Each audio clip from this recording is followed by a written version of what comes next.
I'm Pete Waterman and I'm president of the East Lancs Railway. I go back to the very beginning here at the East Lancs when I was a volunteer.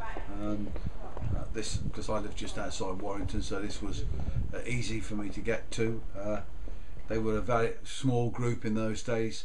They needed somebody to come in with a little bit of cash and put some money into buying the first coaches and locos. It was a small band then, and we had a little bit of track, but we were ambitious.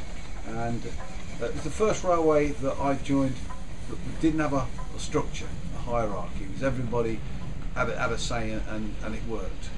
The East Lancs is unique as a railway because very early we realised we had to involve the community, and that meant the local councils.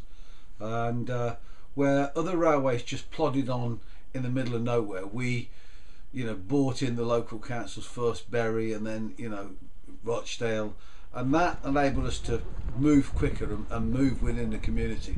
So I remember opening the first section, which was from Bury to Ramsbottom, and then we opened up to further up the line, and then I remember opening at Haywood. And I mean, now for most people it didn't mean anything. For me, I knew that when we'd sat in that cabin 25 years before and talked about it, we might as well have talked we were going to the moon, because it was just about as impossible.